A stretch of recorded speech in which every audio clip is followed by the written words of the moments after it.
Assalamualaikum dear students. Today we learned about countable noun, uncountable noun, abstract noun, noun phrase, noun clause. I just give you the short summary of all this. The countable noun, anything that can be counted, as the name shows, countable noun. It can be counted, whether it is singular or plural. And if it is singular, it means a dog, a house, a friend. And if it is plural, it means a few books, lots of mangoes is a countable noun. And the uncountable noun, it cannot be counted. The name shows it. Very simple. Singular verbs are always used with uncountable noun. For example, there is no more water in the pond. The other example is you seem to have a level of intelligence. Now dear students, come towards noun phrase. I told you about the noun and you know that what is noun. Noun is the name of anything, person, place. And the phrase, it is an important thing. Phrase, it is a group of words which doesn't have any subject and verb. It is a very important point. It doesn't give us a complete sense.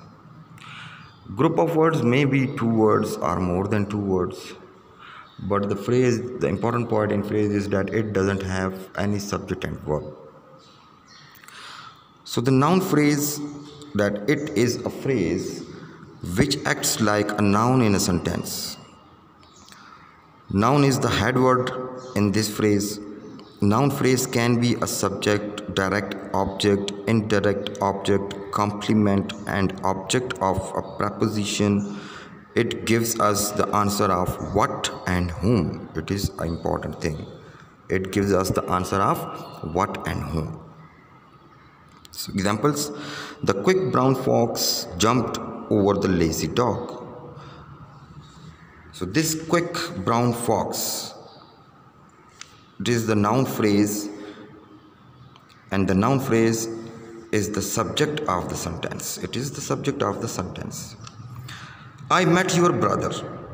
The noun phrase here is your brother, and it functions as a noun. The other examples are: all the kids were sleeping. You are a true hero. My dog is my best friend. So all the kids were sleeping. All the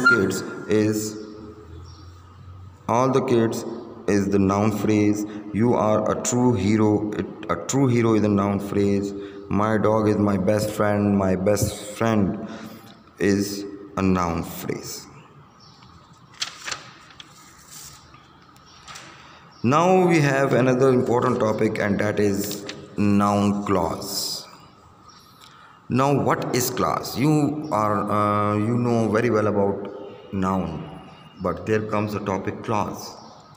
I have already told you that what is phrase? Phrase is the group of words and it doesn't have any subject and verb.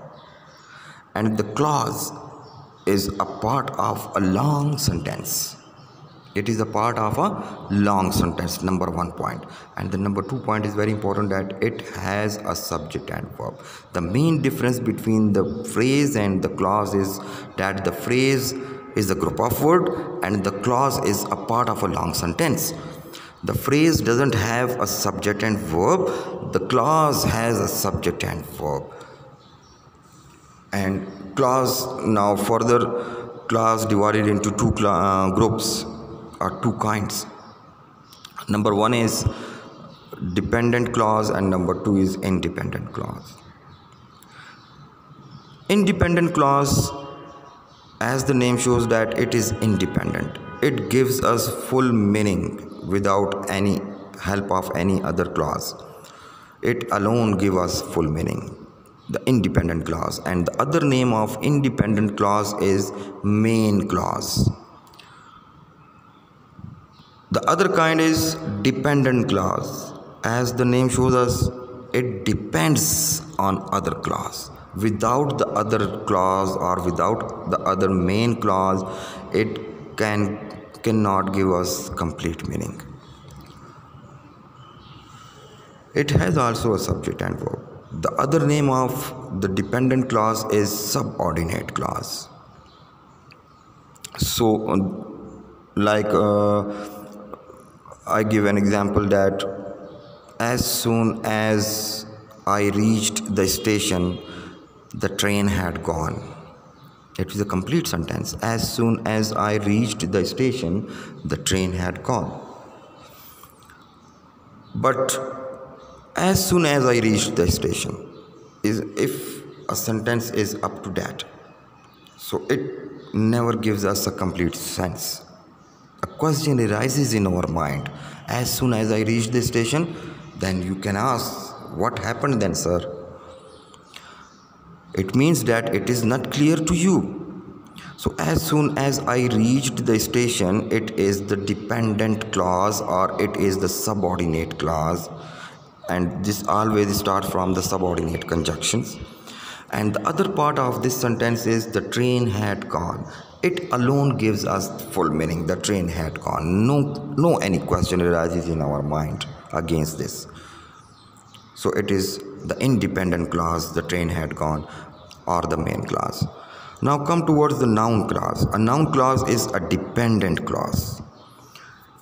The first condition is that it is the dependent clause and acts as a noun, and it will always starts from how, that, what, whatever, when, where, whether, which, who, whom, why, etc. It does not expresses a complete thought. It can't stand alone in a sentence. For example, the focus of our work is how we can satisfy our students.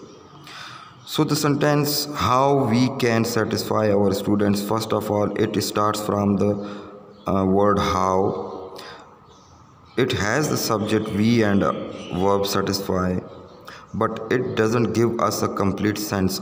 If it stands alone, it doesn't give us a complete sense how we can satisfy our students. So it is a dependent clause, and it acts like a noun, so it's a noun clause. Hope you will understand all these topics. This is for today, and we will meet inshallah after the Eid, having some other informations for you. Thank you very much. Take care. Allah Hafiz.